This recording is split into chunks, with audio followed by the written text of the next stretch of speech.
గాయత్రి వంటింటికి స్వాగతం. ఇక్కడ నేను చూపించబోయే వంటని మీరు కూడా చేసి మీ ఫ్యామిలీ మెంబర్స్తో రుచి చూసి ఎంజాయ్ చేస్తారని ఆశిస్తాను. ఈ వంటలపై మీ అభిప్రాయాలు, ప్రశ్నలు నాకు gayatri@gayatrivantillu.com ద్వారా తెలియపరచగలరు.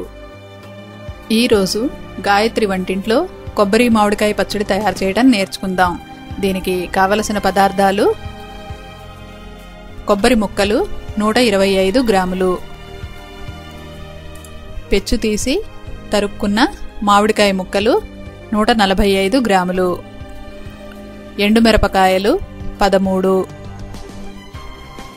మినప్పప్పు 3 టీ స్పూన్లు,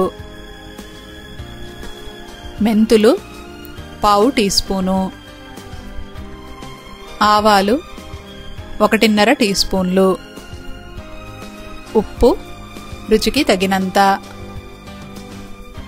పసుపు 1/2 టీ స్పూను, ఇంగువ సుమారు 1/8 టీ స్పూను, నూనె 9 టీ స్పూన్లు.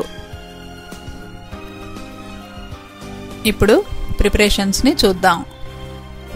ముందుగా ఒక పొడి మిక్సీ జార్ తీసుకుని దాంట్లో ఈ కొబ్బరి ముక్కల్ని వేసుకుని మిక్సీ రన్ చేశారంటే ఈ రకంగా ఫైన్గా తురిమిన కొబ్బరి వస్తుందన్నమాట. మిక్సీ జార్ కనుక పొడిగా ఉంటే కొబ్బరి ఈవెన్గా గ్రేట్ అవుతుంది. మళ్ళీ మిక్సీ జార్ తీసుకుని దాంట్లోకి తరిగిన మామిడికాయ ముక్కల్ని వేసుకుని వాటిని కూడా కోర్సుగా పేస్ట్ చేసుకుని పెట్టుకోండి. ఎండుమిరపకాయల్ని తీసుకుని వాటి తొడిమెలు తీసేసి చిన్న చిన్న ముక్కలుగా తుంపుకుని ఒక ప్లేట్లో పెట్టుకుని పక్కన ఉంచుకోండి. ఇప్పుడు ఈ పచ్చడి తయారు చేసే విధానాన్ని చూద్దాం. ముందుగా స్టవ్ మీద మూకుడు పెట్టి వెచ్చబెట్టండి. దాంట్లో నూనె వేసి కాయండి. నూనె కాగిన తర్వాత ముందుగా మెంతులు వేసుకోండి. ఆ తర్వాత మినపప్పు కూడా వేసి ఇవి 2 వేయించుకోండి. ఈ పప్పులు రంగు మారేదాకా వేయించుకోవాలన్నమాట.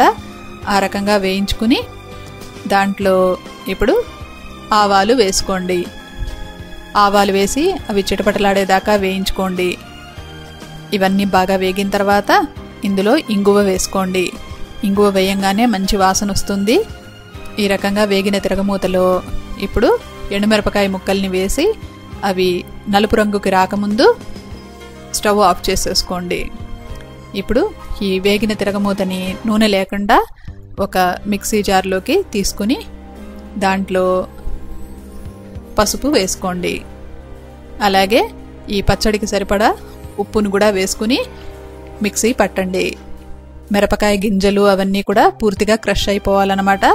ఆ రకంగా మిక్సీ పట్టుకోండి.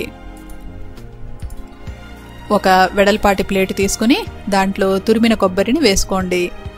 ఆ కొబ్బరికి కోర్సుగా పేస్ట్ చేసుకున్న మామిడి ముద్దను కూడా వేసుకోండి. దాని మీద ఈ తిరగమూతని నూరుకుని పెట్టుకున్నాం కదా, ఆ పొడిని కూడా ఇందులో వేసి మొత్తం అన్నీ చేత్తో బాగా కలుపుకోండి. చేత్తో కలుపుకుంటే సమంగా అంతా కలుస్తుందన్నమాట. ఆ రకంగా చేసుకుంటే ఇప్పుడు ఈ పచ్చడి మనకి తయారైంది. ఇందాక తిరగమూత వేయించంగా మిగిలిన నూనెని ఈ పచ్చడిలో వేసుకుని మొత్తం అంతా చేత్తో బాగా కలుపుకోండి. ఇప్పుడు ఈ పచ్చడి తయారైపోయింది. దీన్ని ఒక సర్వింగ్ బౌల్లోకి తీసి పెట్టుకుని సర్వ్ చేసుకోండి. వేడివేడి అన్నంలో నెయ్యి వేసుకుని ఈ పచ్చడి నంచుకుని తింటే ఎంతో రుచిగా ఉంటుంది. మామిడికాయ పులుపుతో కొబ్బరి యొక్క తీపి కమ్మదనంతో ఎంతో టేస్టీగా ఉంటుంది ఈ పచ్చడి. ఈ మూవీ క్లిప్ ద్వారా ఈ రెసిపీని మీరు కూడా తయారు చేసుకుని ఎంజాయ్ చేస్తారని ఆశిస్తాను. ఈ రెసిపీకి సంబంధించిన డీటెయిల్డ్ డిస్క్రిప్షన్, టిప్స్ మీరు నా వెబ్సైట్లో చూడగలరు. ఇలాంటి మరెన్నో వంటలని మీరు నా వెబ్సైట్ gayatrivantillu.comలో చూడగలరు.